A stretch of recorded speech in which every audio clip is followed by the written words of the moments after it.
At the trial, in the courtroom, there was this overwhelming sense that when he would become emotional, it was because he was sad for himself. It wasn't over remorse for what had happened. James Shore himself helped somebody out, and he chose to go back in. Mr. Ray senselessly and recklessly snuffed out the lives of Kirby Brown, James Shore, and Liz Newman. There was mucus coming out of Sydney's nose and her mouth, and her eyes were rolled back in her head, and she wouldn't respond, and she was barely breathing. She was just... This is True Crime Arizona, the podcast. Mr. Ray, say something to the families of those people who died in the sweat lodge. What would you say to them? Mr. Ray, do you have anything to say? Say something. Not this morning, no. This would be a trial unlike any other. It was also in the middle of Arizona, nowhere near busy cities. It was a daily event. It was at a courthouse far from the scene of the retreat center. You know, we had access to the courtroom. I believe it was a pool camera at the time. We were there every day. We had 2 shifts of reporters on it, a day-sider, a night-sider.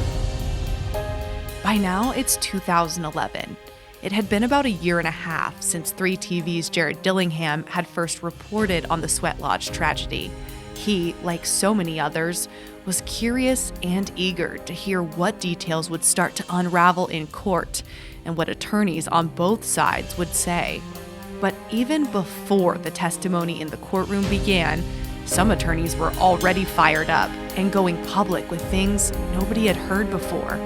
It set the scene for what was to be a dramatic trial. James Ray and his staff claimed that they had had a channeler out at the site and that they had determined that the folks that died, that they had had an out-of-body experience and that their spirits were so happy in the transition that they didn't want to come back. That's Ted Schmidt, an attorney who represented spiritual warrior participant Sydney Spencer. He would describe what she could remember during the tragedy and the vulnerable state she was in after the retreat. She was in intensive care in Flagstaff for 4 days. She nearly died. She continues to experience serious vision problems, which her doctors tell me is permanent. She has lung damage, which I also understand is permanent. She has memory problems, constant headaches. She doesn't sleep. The reason he's being charged with manslaughter is because several witnesses have all independently said that during the Sweat Lodge experience, there were people vomiting, there were people passed out, people not breathing. One man trying to get out of the lodge fell into the burning rocks and burned himself. People cried out to Mr. Ray. Somebody fell into the fire. We're throwing up. This woman is not breathing. And in each incident, each time this was called to Mr. Ray's attention, his response was, leave them alone, leave them lie, we'll deal with it later. He consciously was aware that people were in terrible physical shape, and he allowed them to lie there and die rather than bringing this death march to an end. So yeah, Ted Schmidt was going all in. He wanted that information out there before the trial started. It could only help the prosecution. At the same time, James Ray's defense attorneys began speaking out. James was given a super high bond, $5 million. You got to post cash, you got to get property, you got to get friends and family. You know, we're trying to put all that together, but you know, the bottom line is he doesn't have that kind of disposable cash and property. James is not a wealthy guy. No. He's not able to post $5 million in bond. This was shocking to people. I mean, remember, James had been living the life of luxury. In 2008, just a year before the Sweat Lodge tragedy, his own company grossed $9.4 million.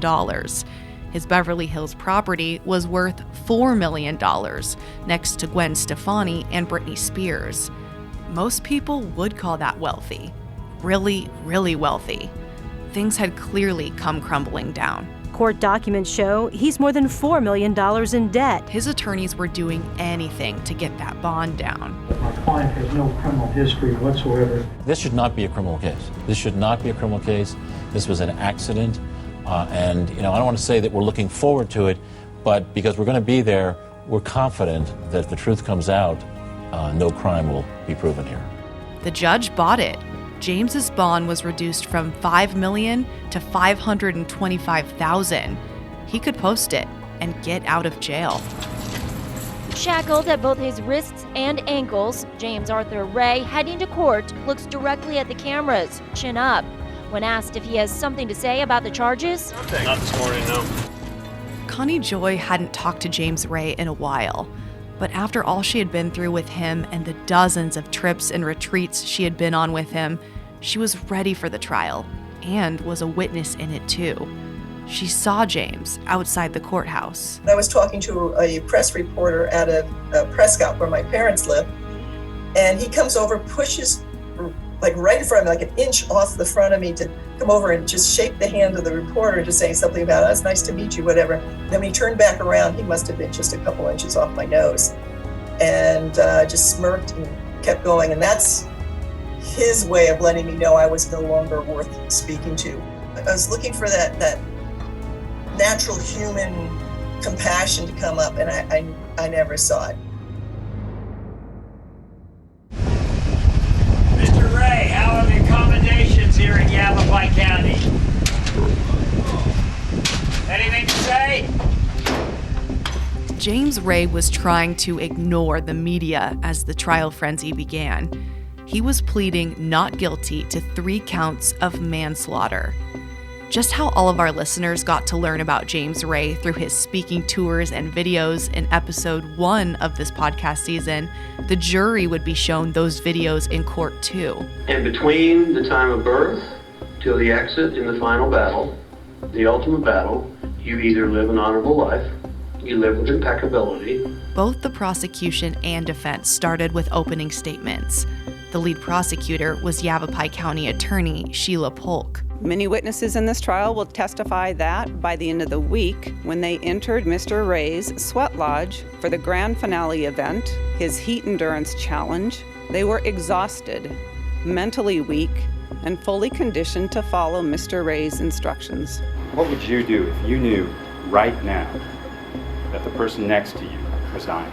We'd say, "Judge, we need to stop this proceeding immediately." Then it was the defense's turn. Mr. Ray didn't force anyone to go into the sweat lodge. Mr. Ray didn't force anyone to stay in the sweat lodge. People have a right to choose for themselves that they died as a result of an accident, a tragic accident, not a crime. the defense says near the end of the 2-hour-long ceremony, Liz Newman declined help. James Shore was helping other participants to the door, and Kirby Brown's cheers and words of encouragement were so loud she was asked to quiet down. How is anybody supposed to know that that person is about to die? Nobody did. It wasn't just the attorneys, detectives, and eventually the participants themselves who testified. Native Americans also took the stand, those who used sweat lodges during sacred ceremonies. We take great offense to the likes of James Ray and the other New Age pretenders who think they can conduct our ceremonies without authorization, without sanction, or without endorsement or the proper training. Many Native Americans filled the courtroom during the trial. They were angry. One of the things that we're really against is the ceremonies for profit. It should be done by the Native people who know the ceremonies, that have the right to do them. It's a rite of passage that's been handed down through the ages. Jared remembered that being a really big part of the trial, and memorable too. The Native Americans don't do this as like a punishment. It's a sacred ceremony where, you sweat a little bit as like a cleansing type ritual, but it's not meant to, bring you to the brink of death. It's not like, that's not what it's designed for at all in their culture. Witnesses would also testify this wasn't the first sweat lodge where people got hurt. There were issues as early as 2005, and Connie Joy said at the 2007 sweat lodge, people got sick too. At trial, it came out that other people had been injured at these events. At the sweat lodge, another man suffered heat stroke, was sent to the hospital. That was a big bombshell at the trial because it was evidence that he knew the risk. There had been a couple participants who spoke out to some national news outlets after the Spiritual Warrior disaster, but so many had tried to stay out of the spotlight. So when several of them took the stand during the trial, it would be the first time people had ever heard truly firsthand how they were feeling during all of this. The first of them to take the stand was Melissa Phillips.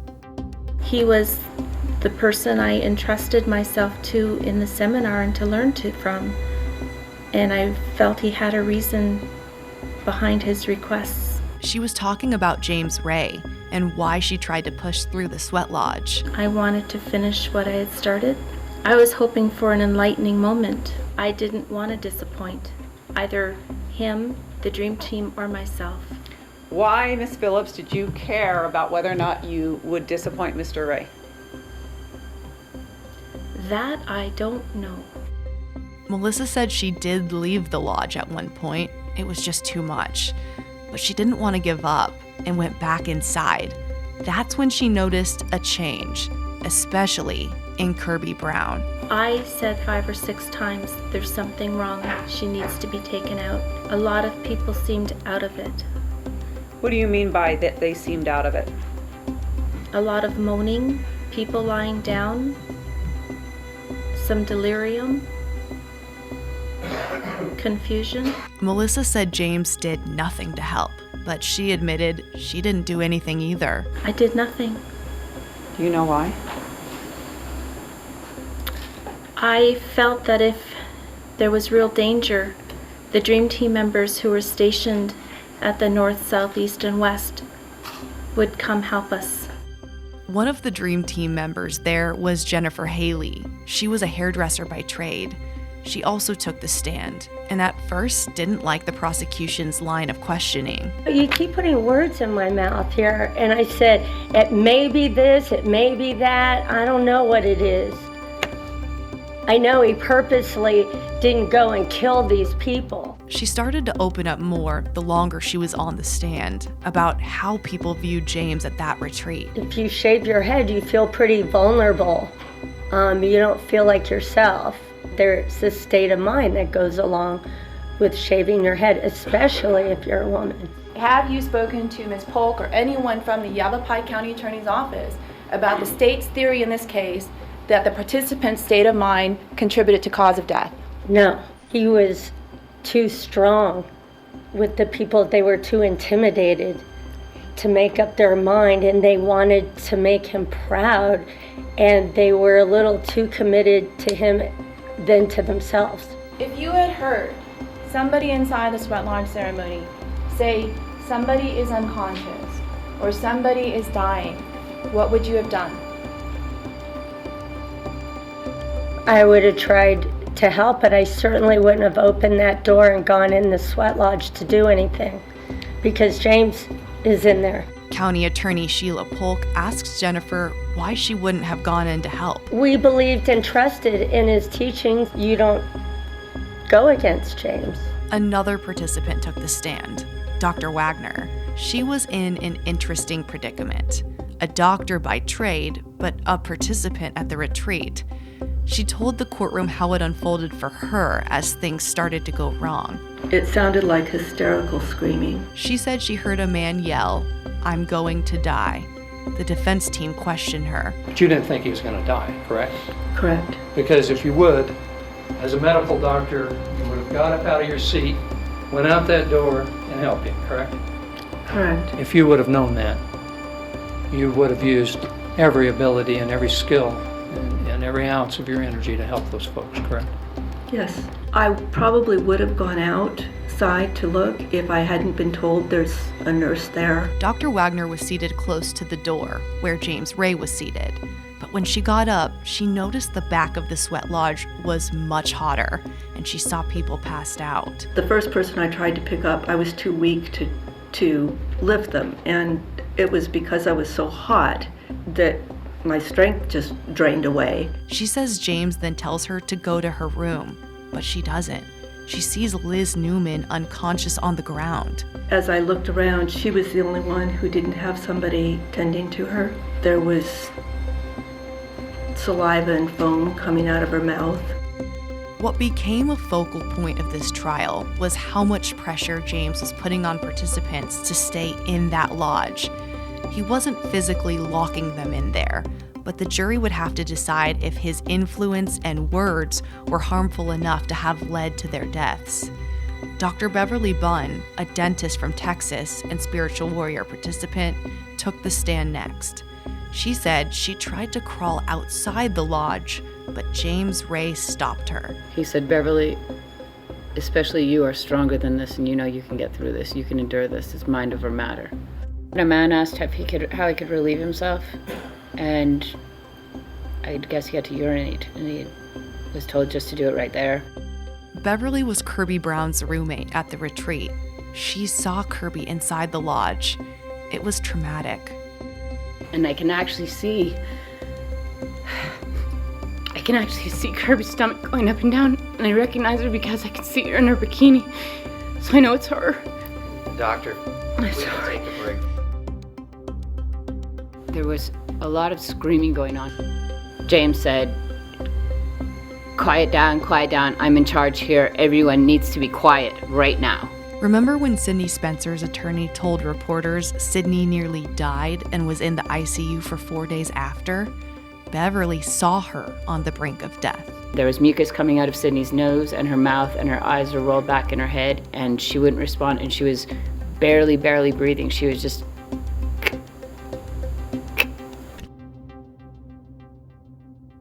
James Ray's family stood by his side, despite what was said and what happened. His mom, Joyce Ray, spoke out. What mother wants to see her son go through this? Very difficult. But I believe in him. He was very different from most children. Rarely had to discipline him. You would tell him yes or no, and he would just do. He was obedient, very obedient. If you disciplined and you said, "Son, don't do that," then he would do it. I mean, it was so simple. He's just always marched to the tune of a different drummer. Even with the support of his parents, James Ray's defense team knew they were going to have to dig into new information in order to try and convince the jury there were other factors at this retreat out of James Ray's control that led to the 3 deaths. And that's where the arguments turned the blame game onto somebody else. Jared watched it unfold. He turned on the owners of this retreat center. The Hamiltons have owned this retreat center, Angel Valley, near Sedona, for years, and they host a number of different events. You could look on their website. They have a number of different retreats there that they host, and this was one of them. They've dealt with James Ray for several years. He's held different events there. He turned on them. He said, they're the ones who built this sweat lodge. They should have known it was dangerous. This is their fault, not mine. They would respond to that. The Hamiltons responded to those accusations saying, we've worked with James Arthur Ray for years. He had this one incident where somebody had heat stroke, went to the hospital. We told him to fix things, to make changes. He said he did. This is his retreat. He packed too many people into that sweat lodge. They said it was all his fault.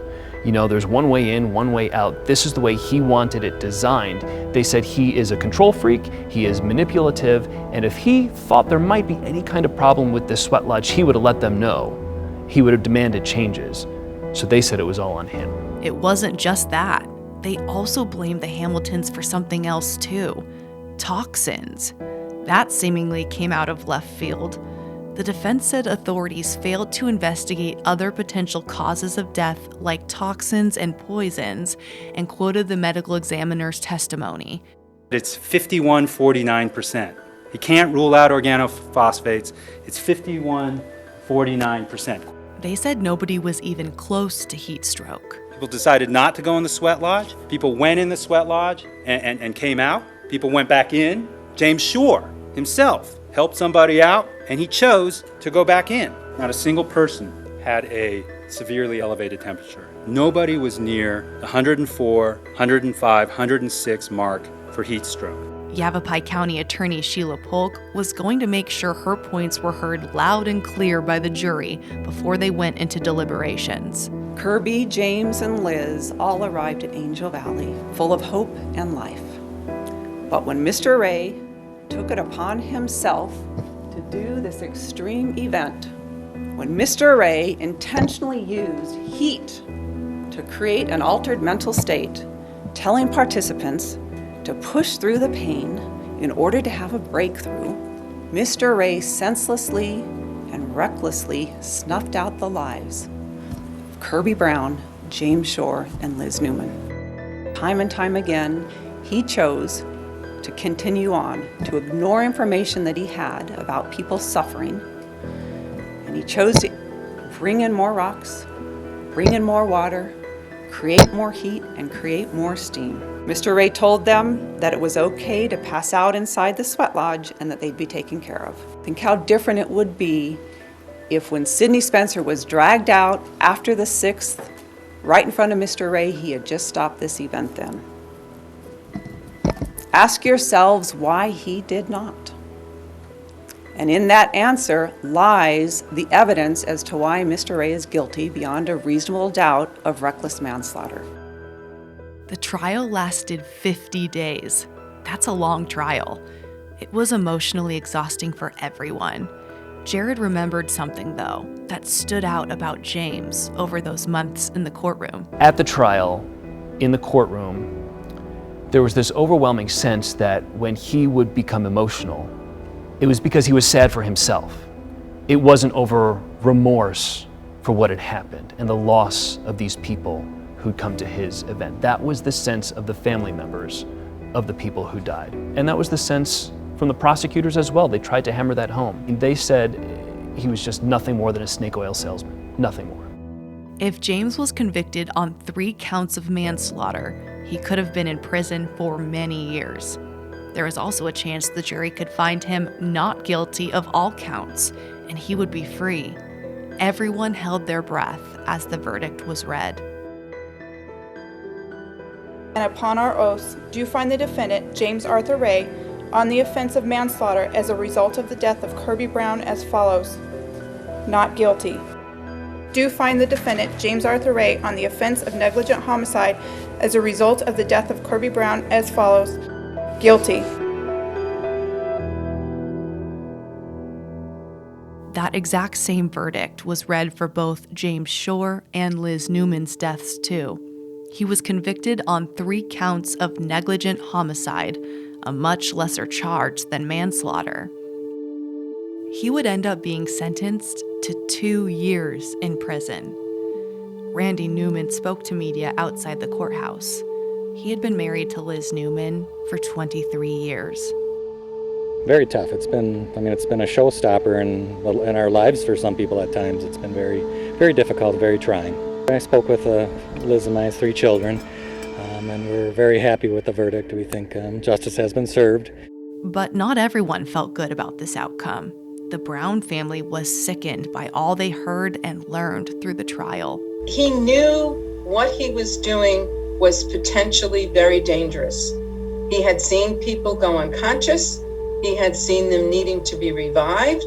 A few years earlier, someone's had permanent brain damage after the sweat lodge. So he should have been convicted of manslaughter because he had prior knowledge that what he was doing was dangerous. Do you think he cared? No, I don't think he cared. Jared has reported on countless trials during his journalism career, but to this day, none have been quite like this one. Explain, from your point of view, how the trial unfolded to lead to the verdict that was different than it could have been. The families would say that he deserves to still be in prison for negligent homicide. The 2 years he spent, they say, will never be enough. They say based on his behavior and the things he said afterwards and his attempts to rebuild his career, they all say that's evidence that he lacks remorse. Former Sheriff Scott Masher looked at the entire situation from a public safety eye. If you're in charge of an event, you have to have the proper precautions in place. For Scott, that's just a non-negotiable. You're responsible for that. You need to have medical plans and safety protocols in place. You're responsible for the health and well-being of those people. They're paying a lot of money to be there with you, and none of that happened. And they wanted out, and you're telling them no. And that's pretty reckless. Was 2 years enough for 3 lives? You know, you tell me. James Ray's days spent in prison were going to be detailed as part of the next podcast episode this season. They still will be, just not yet. things changed when I got a Facebook message to my work account not too long after the first episode in this Sedona Sweat Lodge season dropped. I get messages about different things from viewers or listeners or community members pretty frequently, but this message caught my eye immediately because of the name, Amira Hamilton. This is what it said. Hi, Brianna. I happened to run into your recent podcast because I received a Google alert. My husband and I were owners of Angel Valley at the time and were also part of the court case against James Ray. I do remember that a while ago, somebody contacted me about the situation of 13 years ago, but I don't remember hearing any further. Could you inform me when you will be having more broadcasts or podcasts? I am open to be contacted in any form. Thanks, Amira Hamilton. Looks like we were going back to Angel Valley. I had so many questions for Amira.